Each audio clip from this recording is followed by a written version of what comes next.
Truth is here and now. Questioner, my question is, what is the proof of truth? Followers of every religion, metaphysical or political, philosophical or ethical, are convinced that theirs is the only truth, that all else is false, and they take their own unshakable conviction for the proof of truth. I am convinced, so it must be true, they say. It seems to me that no philosophy or religion, no doctrine or ideology, however complete, free from inner contradictions and emotionally appealing, can be the proof of its own truth. They are like clothes men put on, which vary with times and circumstances and follow the fashion trends. Now, can there be a religion or philosophy which is true and which does not depend on somebody's conviction? Nor on scriptures, because they again depend on somebody's faith in them. Is there a truth which does not depend on trusting, which is not subjective? Maharaj, what about science? Science is circular.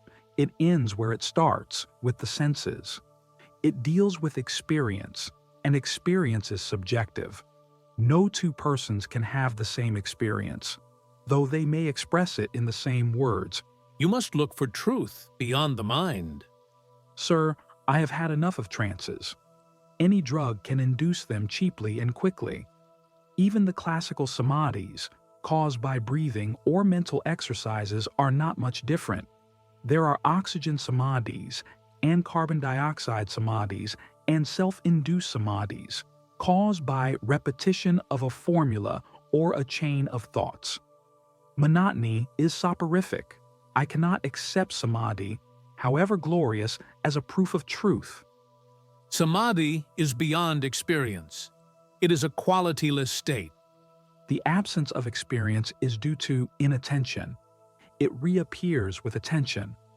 Closing one's eyes does not disprove light. Attributing reality to negative states will not take us far. The very negation contains an affirmation. In a way, you are right. But don't you see, you are asking for the proof of truth, without explaining what is the truth you have in mind, and what proof will satisfy you. You can prove anything, provided you trust your proof. But what will prove that your proof is true? I can easily drive you into an admission that you know only that you exist, that you are the only proof you can have of anything. But I do not identify mere existence with reality. Existence is momentary, always in time and space, while reality is changeless and all-pervading. I can easily drive you into an admission that you know only that you exist, that you are the only proof you can have of anything.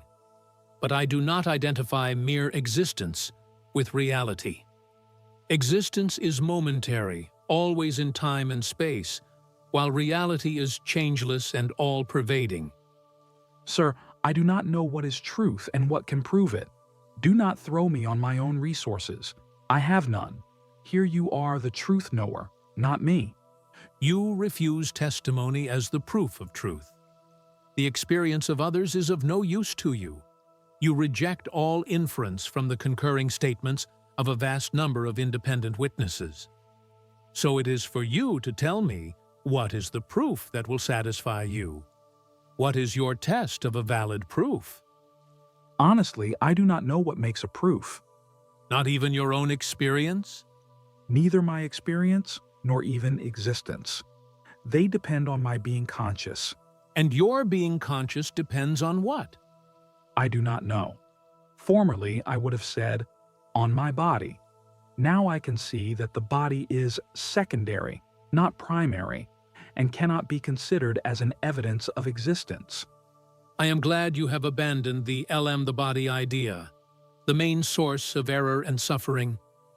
I have abandoned it intellectually, but the sense of being the particular, a person, is still with me.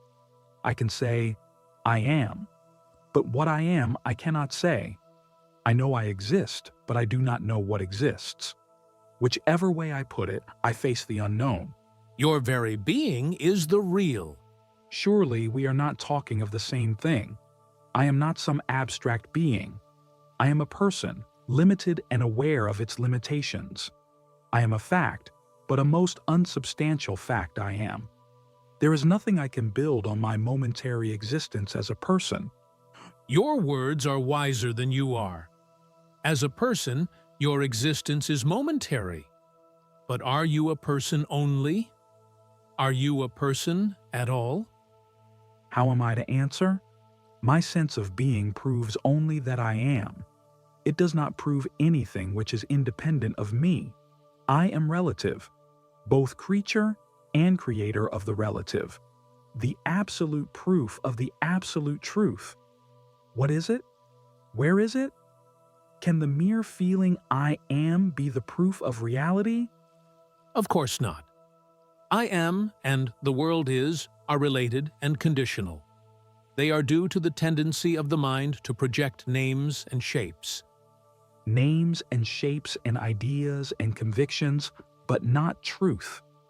But for you, I would have accepted the relativity of everything, including truth, and learnt to live by assumptions.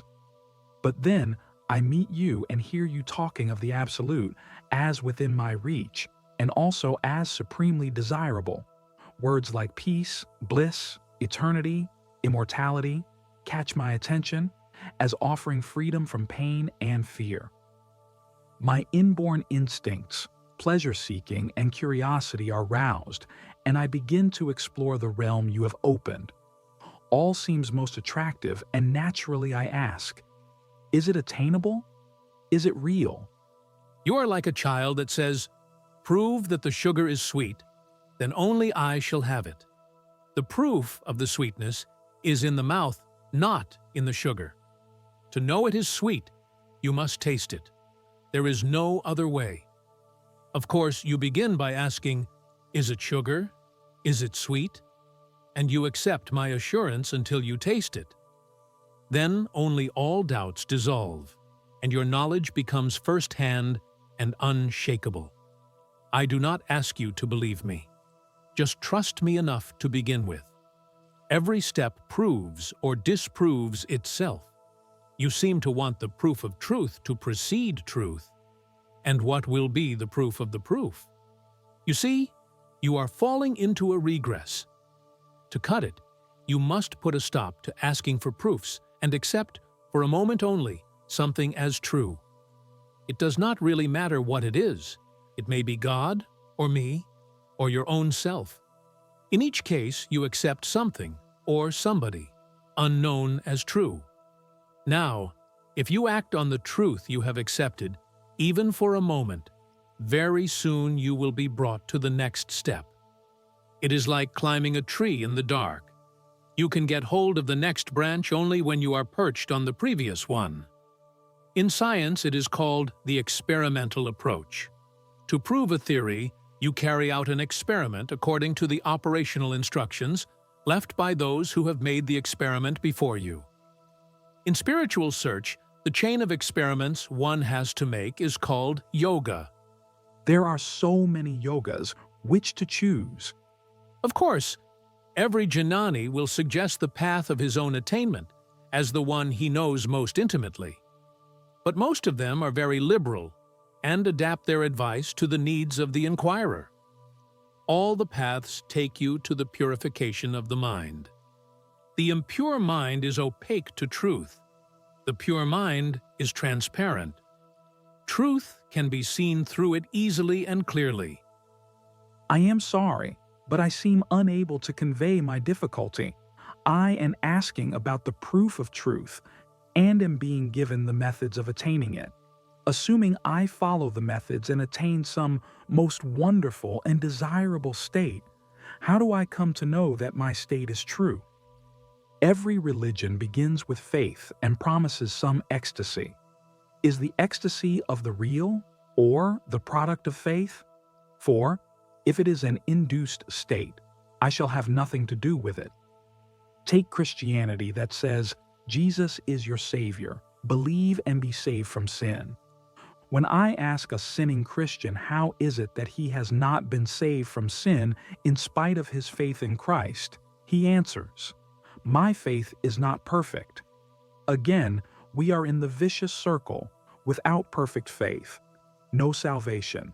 Without salvation, no perfect faith. Hence, no salvation. Conditions are imposed which are unfulfillable, and then we are blamed for not fulfilling them. You do not realize that your present waking state is one of ignorance. Your question about the proof of truth is born from ignorance of reality. You are contacting your sensory and mental states in consciousness at the point of I am, while reality is not mediated, not contacted, not experienced. You are taking duality so much for granted that you do not even notice it, while to me variety and diversity do not create separation. You imagine reality to stand apart from names and forms, while to me names and forms are the ever-changing expressions of reality and not apart from it. You ask for the proof of truth, while to me all existence is the proof. You separate existence from being and being from reality, while to me it is all one. However much you are convinced of the truth of your waking state, you do not claim it to be permanent and changeless, as I do when I talk of mine. Yet I see no difference between us, except that you are imagining things, while I do not. First, you disqualify me from asking about truth.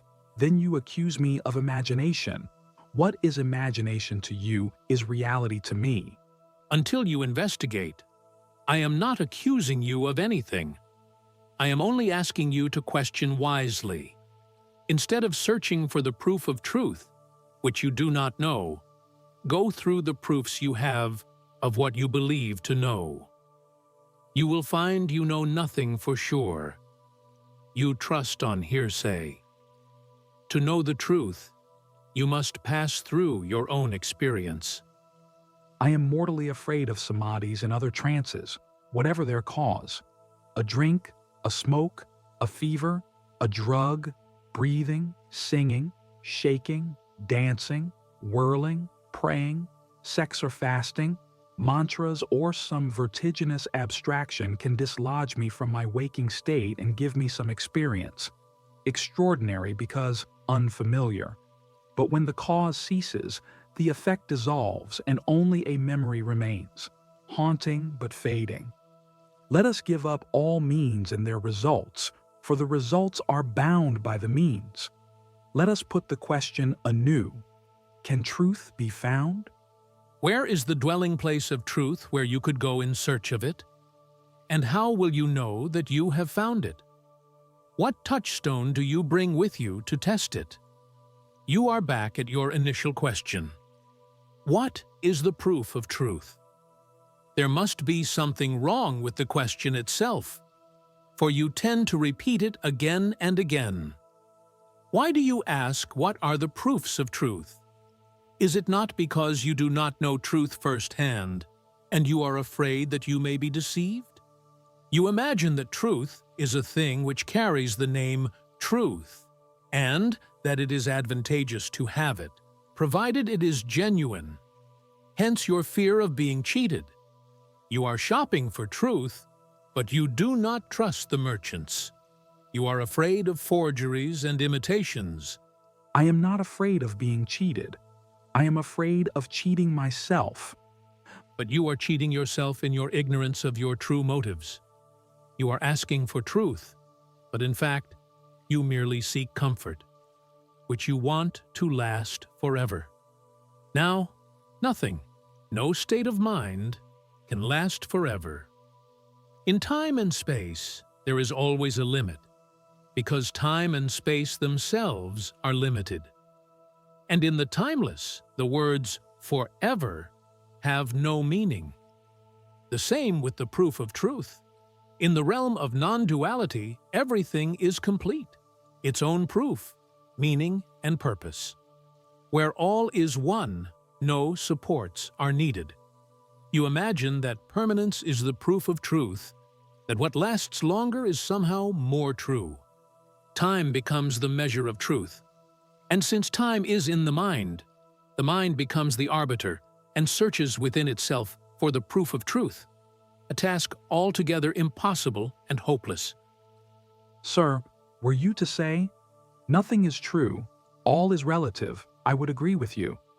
But you maintain there is truth, reality, perfect knowledge. Therefore I ask, what is it, and how do you know? And what will make me say, yes, Maharaj was right? You are holding on to the need for a proof, a testimony, an authority. You still imagine that truth needs pointing at and telling you, look, here is truth. It is not so. Truth is not the result of an effort, the end of a road. It is here and now, in the very longing and the search for it. It is nearer than the mind and the body, nearer than the sense, I am. You do not see it because you look too far away from yourself, outside your innermost being. You have objectified truth and insist on your standard proofs and tests, which apply only to things and thoughts. All I can make out from what you say is that truth is beyond me, and I am not qualified to talk about it. You are not only qualified, but you are truth itself. Only you mistake the false for the true. You seem to say, don't ask for proofs of truth. Concern yourself with untruth only. The discovery of truth is in the discernment of the false. You can know what is not. What is, you can only be. Knowledge is relative to the known. In a way, it is the counterpart of ignorance. Where ignorance is not, where is the need of knowledge? By themselves, neither ignorance nor knowledge have being. They are only states of mind, which again is but an appearance of movement in consciousness, which is in its essence immutable. Is truth within the realm of the mind or beyond? It is neither. It is both. It cannot be put into words. This is what I hear all the time. Inexpressible, anirvachaniya. It does not make me wiser. It is true that it often covers sheer ignorance. The mind can operate with terms of its own making. It just cannot go beyond itself. That which is neither sensory nor mental, and yet without which neither sensory nor the mental can exist, cannot be contained in them. Do understand that the mind has its limits. To go beyond, you must consent to silence. Can we say that action is the proof of truth? It may not be verbalized, but it may be demonstrated. Neither action nor inaction. It is beyond both. Can a man ever say, yes, this is true? Or is he limited to the denial of the false? In other words, is truth pure negation? Or does a moment come when it becomes assertion? Truth cannot be described, but it can be experienced. Experience is subjective. It cannot be shared. Your experiences leaves me where I am. Truth can be experienced, but it is not mere experience. I know it, and I can convey it, but only if you are open to it. To be open means to want nothing else. I am full of desires and fears. Does it mean that I am not eligible for truth? Truth is not a reward for good behavior, nor a prize for passing some tests. It cannot be brought about. It is the primary, the unborn, the ancient source of all that is. You are eligible because you are. You need not merit truth. It is your own. Just stop running away by running after. Stand still. Be quiet. Sir, if you want the body to be still and the mind quiet, tell me how it is done. In self-awareness, I see the body and the mind moved by causes beyond my control. Heredity and environment dominate me absolutely. The mighty I am, the creator of the universe, can be wiped out by a drug temporarily or a drop of poison permanently. Again, you take yourself to be the body. Even if I dismiss this body of bones, flesh, and blood as not me, still I remain with the subtle body made up of thoughts and feelings, memories, and imaginations. If I dismiss these also as not me, I still remain with consciousness, which also is a kind of body. You are quite right, but you need not stop there. Go beyond. Neither consciousness nor the I am at the center of it are you. Your true being is entirely unself-conscious, completely free from all self-identification with whatever it may be, gross, subtle, or transcendental. I can imagine myself to be beyond. But what proof have I? To be, I must be somebody. It is the other way round. To be, you must be nobody. To think yourself to be something or somebody is death and hell. I have read that in ancient Egypt people were admitted to some mysteries where, under the influence of drugs or incantations, they would be expelled from their bodies and could actually experience standing outside and looking at their own prostrate forms. This was intended to convince them of the reality of the after-death existence and create in them a deep concern with their ultimate destiny, so profitable to the state and temple. The self-identification with the person owning the body remained.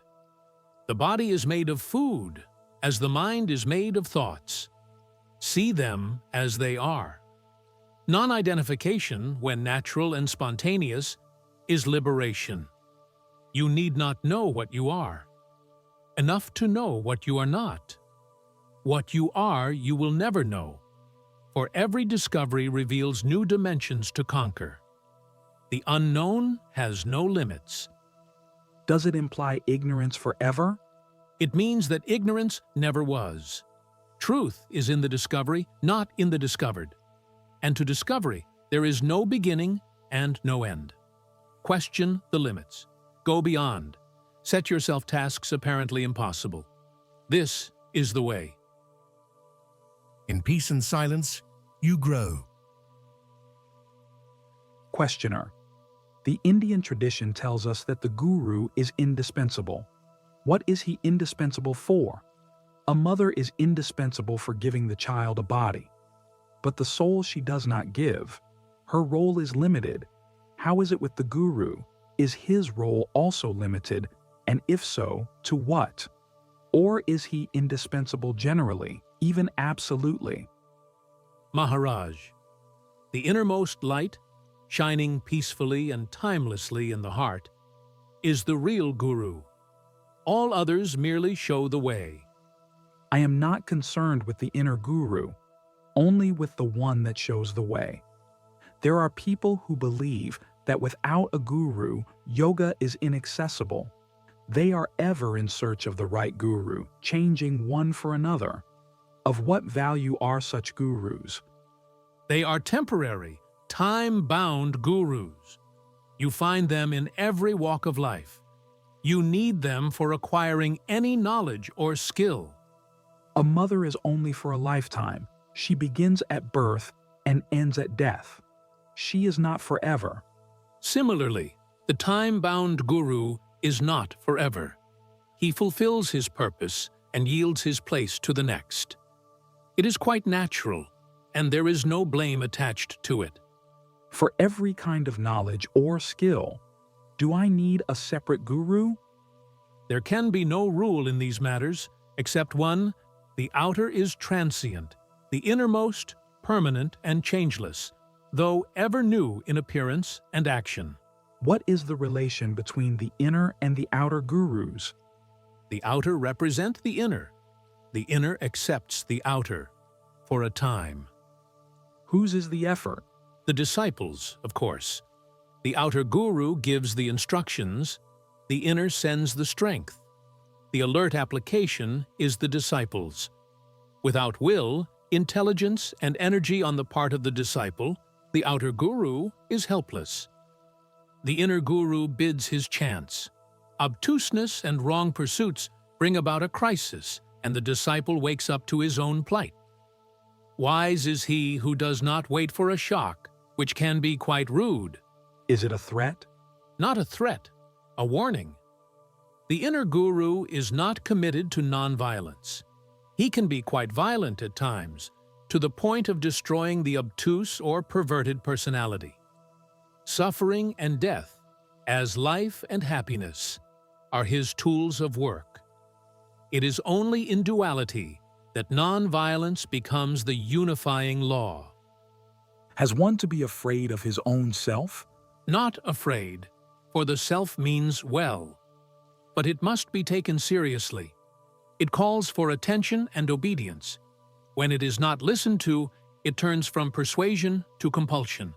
For while it can wait, it shall not be denied. The difficulty lies not with the guru, inner or outer. The guru is always available. It is the ripe disciple that is lacking. When a person is not ready, what can be done? Ready or willing? Both. It comes to the same. In India, we call it adhikari. It means both capable and entitled. Can the outer guru grant initiation, diksha? He can give all kinds of initiations, but the initiation into reality must come from within. Who gives the ultimate initiation? It is self-given. I feel we are running in circles. After all, I know one self only, the present, empirical self. The inner or higher self is but an idea conceived to explain and encourage. We talk of it as having independent existence. It hasn't. The outer self and the inner both are imagined. The obsession of being an I needs another obsession with a super I to get cured, as one needs another thorn to remove a thorn, or another poison to neutralize a poison. All assertion calls for a denial, but this is the first step only. The next is to go beyond both. I do understand that the outer guru is needed to call my attention to myself and to the urgent need of doing something about myself. I also understand how helpless he is when it comes to any deep change in me. But here you bring in the sad guru, the inner guru, beginningless, changeless, the root of being, the standing promise, the certain goal. Is he a concept or a reality? He is the only reality. All else is shadow, cast by the body-mind, deha buddhi, on the face of time. Of course, even a shadow is related to reality, but by itself it is not real. I am the only reality I know. The sad guru is there as long as I think of him. What do I gain by shifting reality to him? Your loss is your gain. When the shadow is seen to be a shadow only, you stop following it. You turn round and discover the sun which was there all the time, behind your back. Does the inner guru also teach? He grants the conviction that you are the eternal, changeless, reality consciousness love, within and beyond all appearances. A conviction is not enough. There must be certainty. Quite right. But in this case, certainty takes the shape of courage. Fear ceases absolutely. This state of fearlessness is so unmistakably new, yet felt deeply as one's own, that it cannot be denied. It is like loving one's own child. Who can doubt it? We hear of progress in our spiritual endeavors. What kind of progress do you have in mind? When you go beyond progress, you will know what is progress. What makes us progress? Silence is the main factor. In peace and silence, you grow. The mind is so absolutely restless. For quieting it, what is the way? Trust the teacher. Take my own case. My guru ordered me to attend to the sense I am, and to give attention to nothing else. I just obeyed. I did not follow any particular course of breathing or meditation or study of scriptures. Whatever happened, I would turn away my attention from it and remain with the sense I am. It may look too simple, even crude. My only reason for doing it was that my guru told me so. Yet, it worked. Obedience is a powerful solvent of all desires and fears. Just turn away from all that occupies the mind. Do whatever work you have to complete, but avoid new obligations. Keep empty. Keep available. Resist not what comes uninvited. In the end, you reach a state of non-grasping, of joyful non-attachment, of inner ease and freedom indescribable, yet wonderfully real. When a truth seeker earnestly practices his yogas, does his inner guru guide and help him, or does he leave him to his own resources, just waiting for the outcome? All happens by itself. Neither the seeker nor the guru do anything. Things happen as they happen. Blame or praise are apportioned later, after the sense of doership appearing. How strange. Surely the doer comes before the deed. It is the other way round. The deed is a fact, the doer a mere concept. Your very language shows that while the deed is certain, the doer is dubious.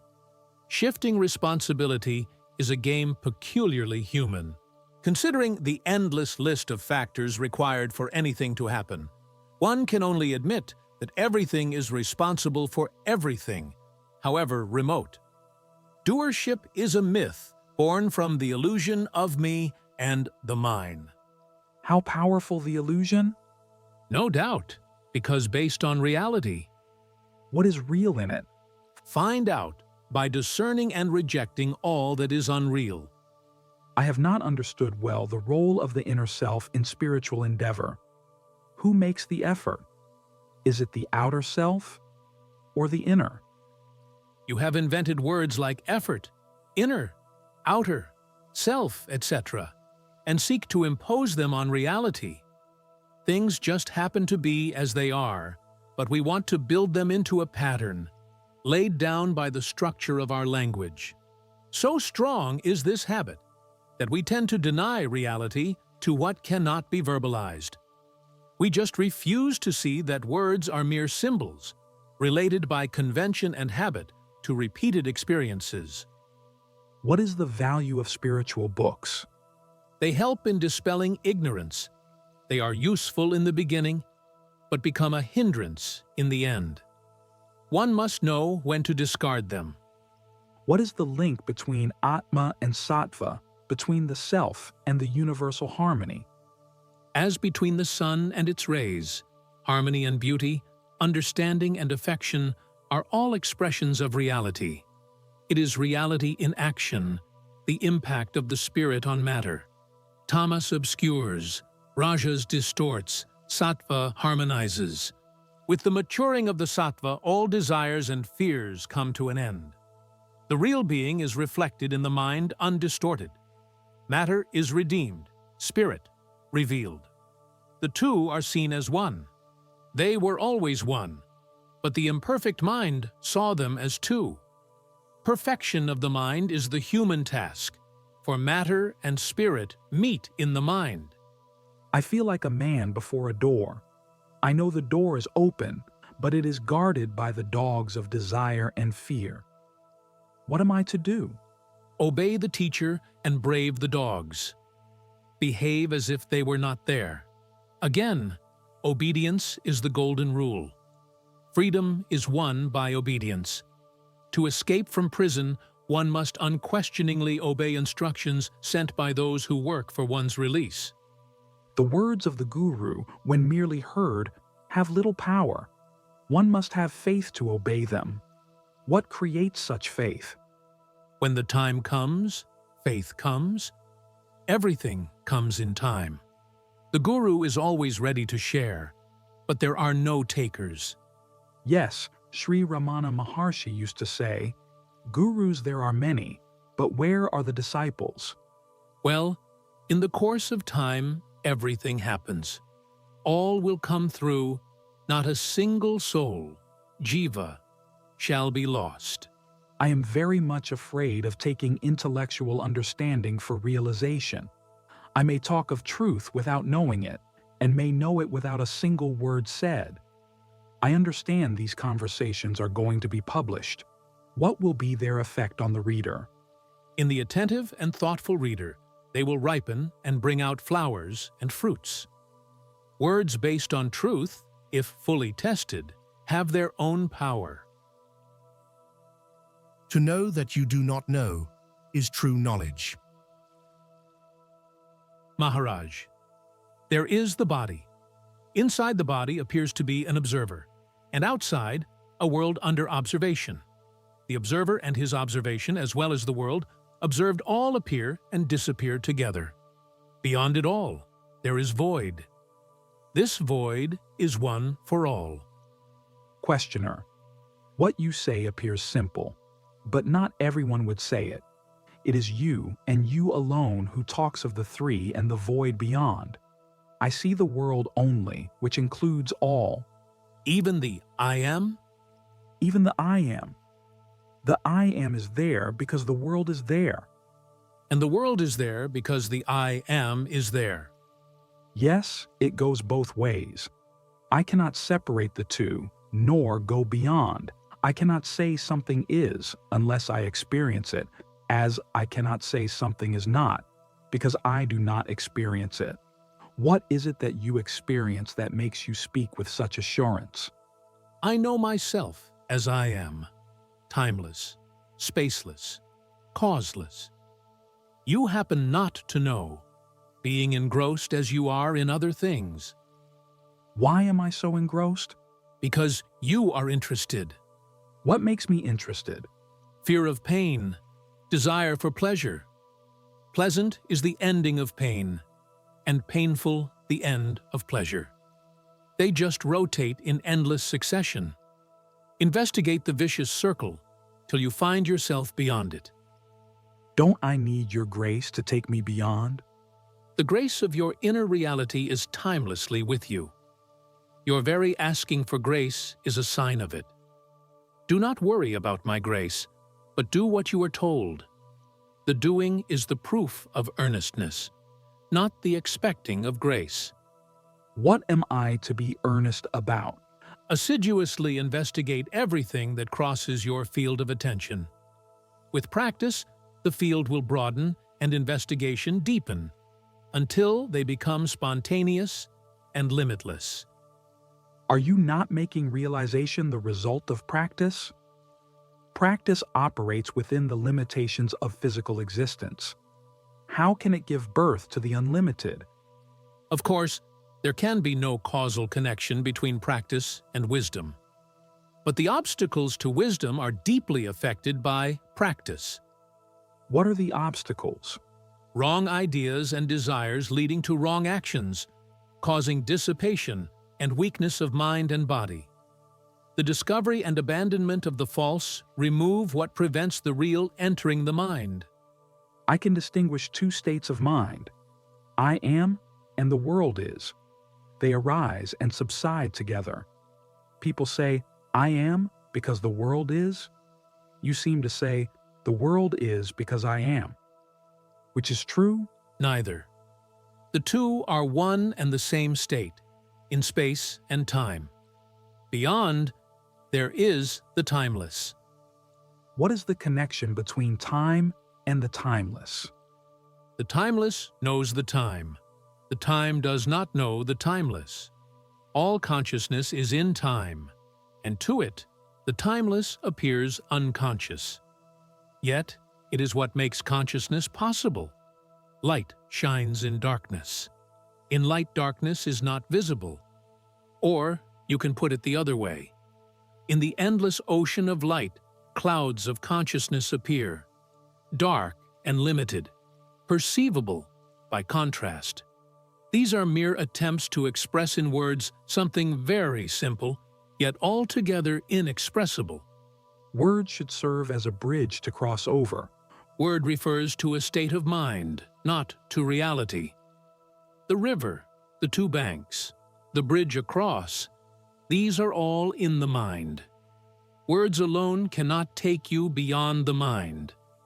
There must be the immense longing for truth, or absolute faith in the Guru. Believe me, there is no goal, nor a way to reach it. You are the way and the goal. There is nothing else to reach except yourself. All you need is to understand, and understanding is the flowering of the mind. The tree is perennial, but the flowering and the fruit-bearing come in season.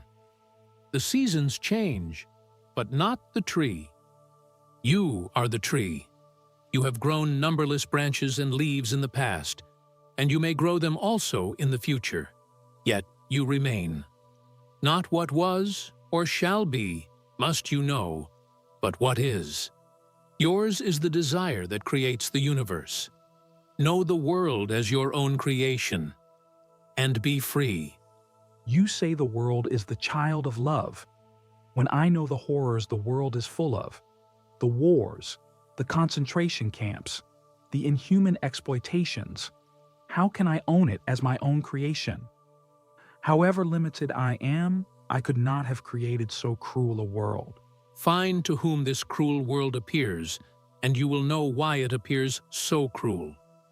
Your questions are perfectly legitimate, but just cannot be answered unless you know whose is the world. To find out the meaning of a thing, you must ask its maker. I am telling you. You are the maker of the world in which you live. You alone can change it, or unmake it. How can you say I have made the world? I hardly know it. There is nothing in the world that you cannot know when you know yourself. Thinking yourself to be the body, you know the world as a collection of material things. When you know yourself as a center of consciousness, the world appears as the ocean of the mind. When you know yourself as you are in reality, you know the world as yourself. It all sounds very beautiful, but does not answer my question. Why is there so much suffering in the world? If you stand aloof as observer only, you will not suffer. You will see the world as a show, a most entertaining show indeed. Oh no. This Lila theory I shall not have. The suffering is too acute and all-pervading. What a perversion to be entertained by a spectacle of suffering. What a cruel God are you offering me? The cause of suffering is in the identification of the perceiver with the perceived.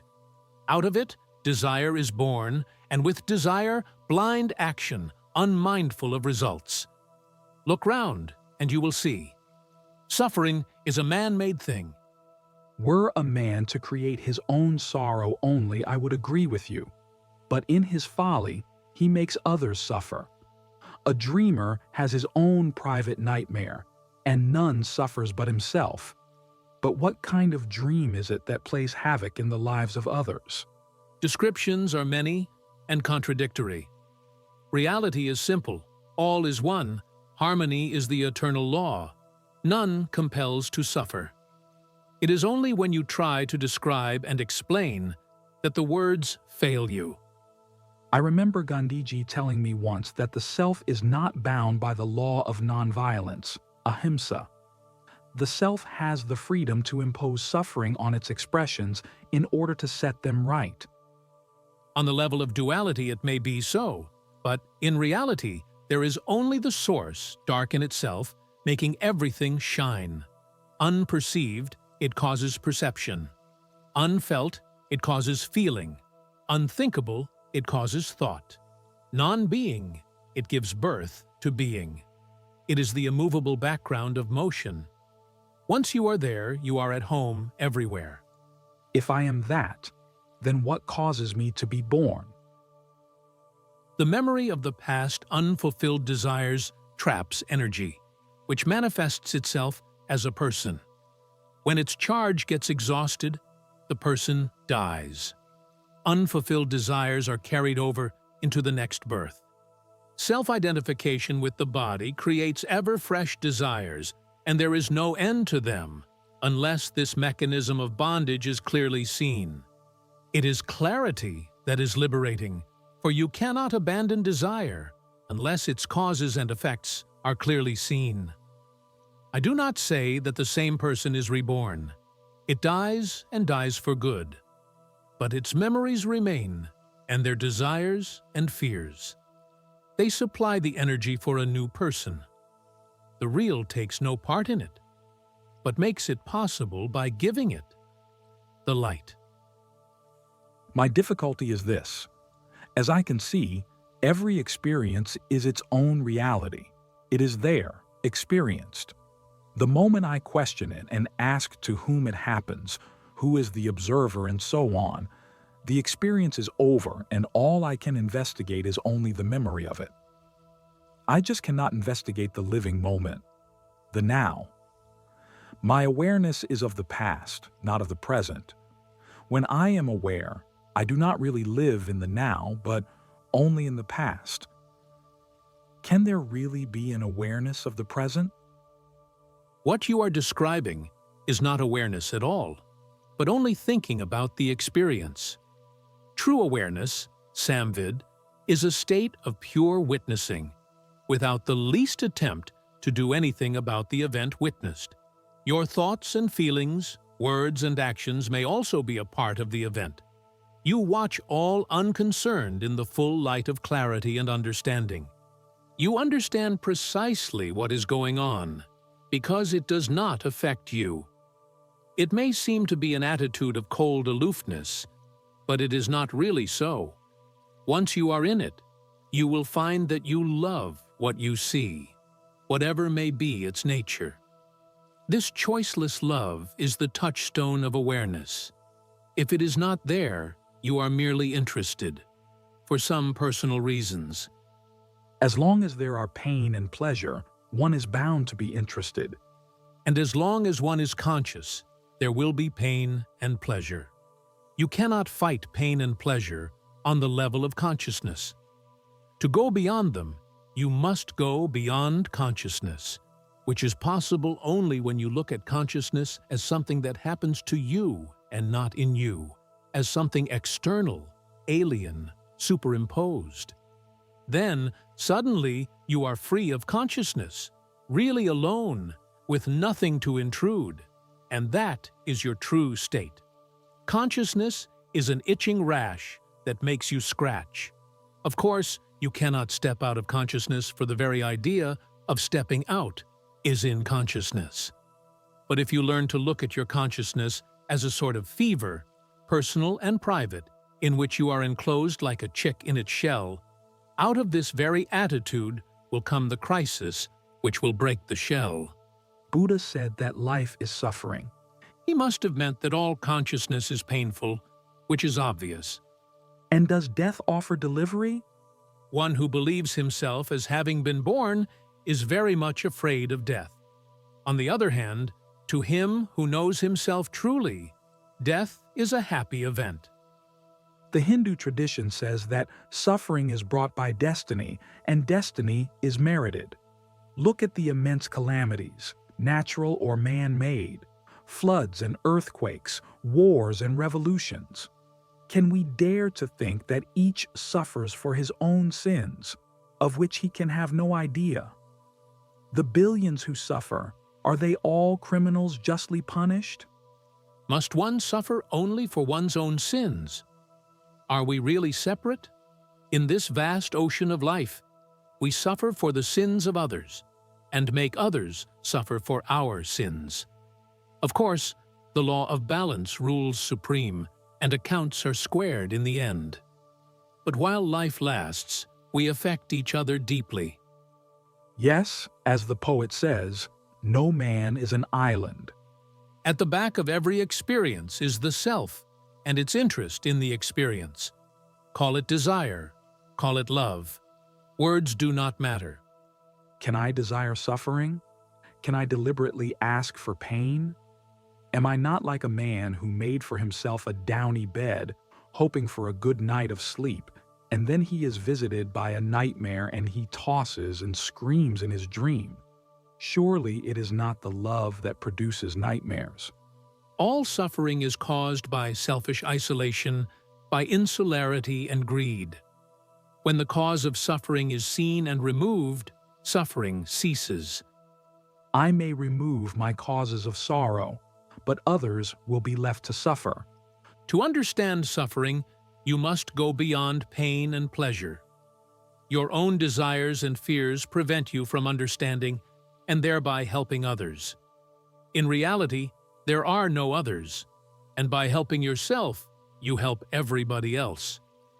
If you are serious about the sufferings of mankind, you must perfect the only means of help you have. yourself. You keep on saying that I am the creator, preserver, and destroyer of this world, omnipresent, omniscient, omnipotent. When I ponder over what you say, I ask myself, how is it that there is so much evil in my world? There is no evil. There is no suffering. The joy of living is paramount. Look, how everything clings to life, how dear the existence is. On the screen of my mind, images follow each other in endless succession. There is nothing permanent about me. Have a better look at yourself. The screen is there. It does not change. The light shines steadily. Only the film in between keeps moving and causes pictures to appear. You may call the film destiny, prarabdha. What creates destiny? Ignorance is the cause of inevitability. Ignorance of what? Ignorance of yourself, primarily. Also, ignorance of the true nature of things, of their causes and effects. You look round without understanding and take appearances for reality. You believe you know the world and yourself. But it is only your ignorance that makes you say, I know. Begin with the admission that you do not know, and start from there. There is nothing that can help the world more than your putting an end to ignorance. Then, you need not do anything in particular to help the world. Your very being is a help, action, or no action. How can ignorance be known? To know ignorance presupposes knowledge. Quite right. The very admission, I am ignorant, is the dawn of knowledge. An ignorant man is ignorant of his ignorance. You can say that ignorance does not exist. For the moment it is seen, it is no more. Therefore, you may call it unconsciousness or blindness. All you see around and within you is what you do not know and do not understand, without even knowing that you do not know and do not understand. To know that you do not know and do not understand is true knowledge, the knowledge of an humble heart. Yes, Christ said, "Blessed are the poor in spirit." Put it as you like. The fact is that knowledge is of ignorance only. You know that you do not know. Will ignorance ever end? What is wrong with not knowing? You need not know all. Enough to know what you need to know.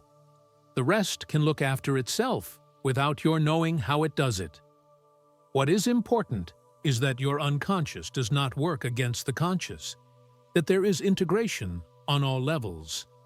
To know is not so very important. What you say is correct psychologically, but when it comes to knowing others, knowing the world, my knowing that I do not know does not help much.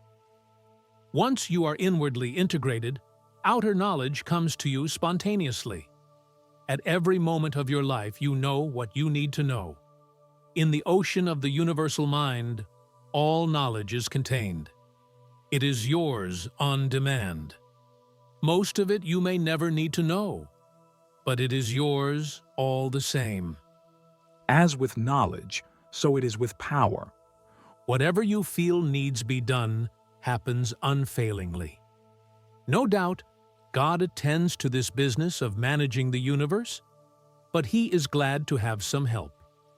When the helper is selfless and intelligent, all the powers of the universe are for him to command. Even the blind powers of nature? There are no blind powers. Consciousness is power. Be aware of what needs be done, and it will be done. Only keep alert and quiet. Once you reach your destination and know your real nature, your existence becomes a blessing to all. You may not know, nor will the world know, yet the help radiates. There are people in the world who do more good than all the statesmen and philanthropists put together. They radiate light and peace, with no intention or knowledge. When others tell them about the miracles they worked, they also are wonderstruck. Yet, taking nothing as their own, they are neither proud, nor do they crave for reputation. they are just unable to desire anything for themselves, not even the joy of helping others. Knowing that God is good, they are at peace. I and mine are false ideas. Questioner: I am very much attached to my family and possessions. How can I conquer this attachment? Maharaj, this attachment is born along with the sense of me and mine. Find the true meaning of these words, and you will be free of all bondage. You have a mind which is spread in time. One after another, all things happen to you, and the memory remains. There is nothing wrong in it.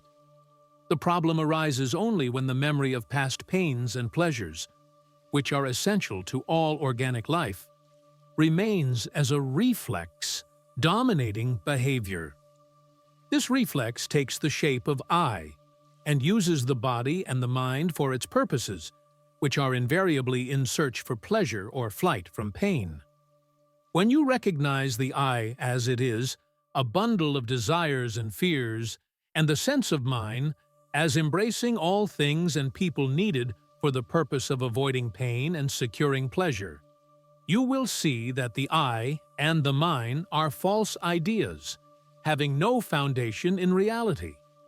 Created by the mind, they rule their creator as long as it takes them to be true. When questioned, they dissolve.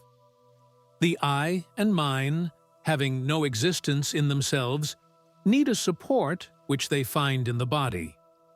The body becomes their point of reference. When you talk of my husband and my children, you mean the body's husband and the body's children. Give up the idea of being the body and face the question, who am I? At once, a process will be set in motion which will bring back reality, or rather, will take the mind to reality. Only, you must not be afraid. What am I to be afraid of? For reality to be, the ideas of me and mine must go. They will go if you let them. Then your normal, natural state reappears, in which you are neither the body nor the mind, neither them nor the mine, but in a different state of being altogether. It is pure awareness of being, without being this or that, without any self-identification with anything in particular or in general. In that pure light of consciousness, there is nothing, not even the idea of nothing. There is only light. There are people whom I love. Must I give them up? You only let go your hold on them. The rest is up to them. They may lose interest in you, or may not. How could they? Are they not my own? They are your bodies, not your own. Or, better, there is none who is not your own. And what about my possessions? When the mine is no more, where are your possessions? Please tell me, must I lose all by losing the I? You may, or you may not. It will be all the same to you. Your loss will be somebody's gain. You will not mind. If I do not mind, I shall lose all. Once you have nothing, you have no problems. I am left with the problem of survival.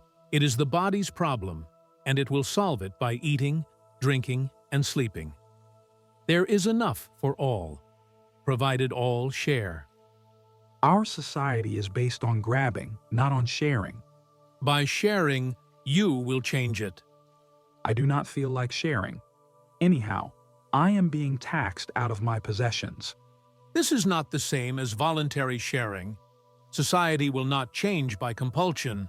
It requires a change of heart. Understand that nothing is your own, that all belongs to all. Then only society will change. One man's understanding will not take the world far. The world in which you live will be affected deeply. It will be a healthy and happy world, which will radiate and communicate, increase, and spread. The power of a true heart is immense.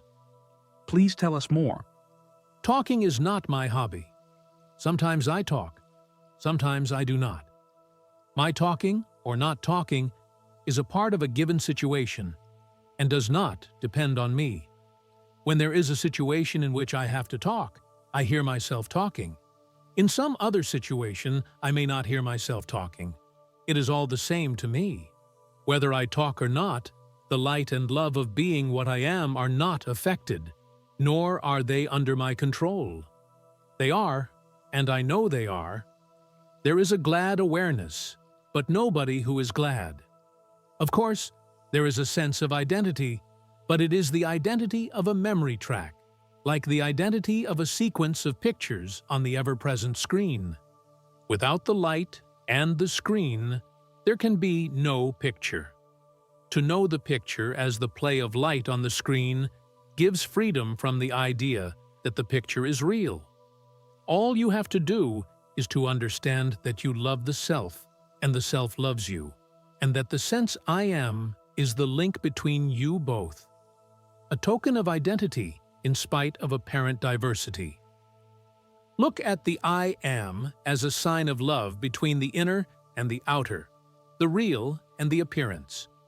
Just like in a dream, all is different, except the sense of I, which enables you to say I dreamt. So does the sense of I am enable you to say, I am my real self again. I do nothing, nor is anything done to me. I am what I am, and nothing can affect me. I appear to depend on everything, but in fact, all depends on me. How can you say you do nothing? Are you not talking to me? I do not have the feeling that I am talking. There is talking going on. That is all. I talk. Do you? You hear yourself talking and you say, I talk. Everybody says, I work, I come, I go. I have no objection to the conventions of your language, but they distort and destroy reality. A more accurate way of saying would have been, there is talking, working, coming, going.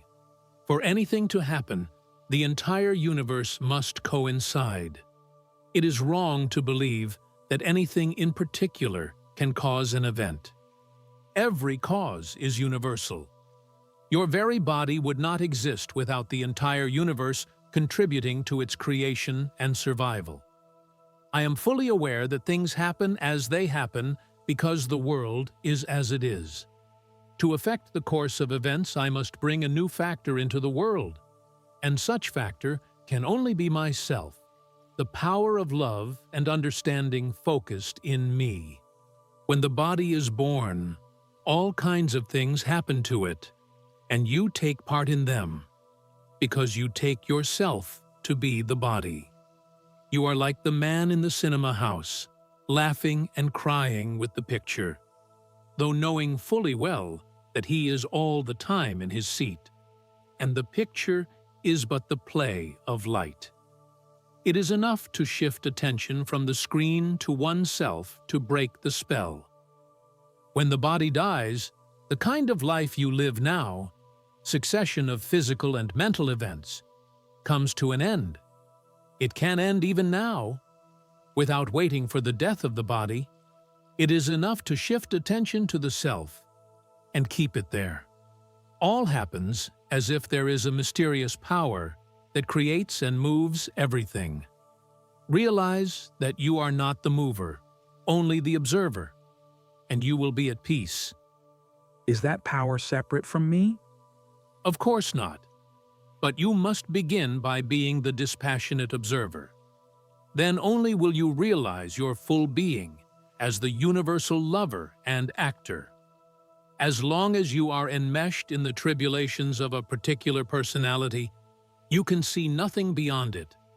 But ultimately, you will come to see that you are neither the particular nor the universal. You are beyond both. As the tiny point of a pencil can draw innumerable pictures, so does the dimensionless point of awareness draw the contents of the vast universe. Find that point and be free. Out of what do I create this world? Out of your own memories.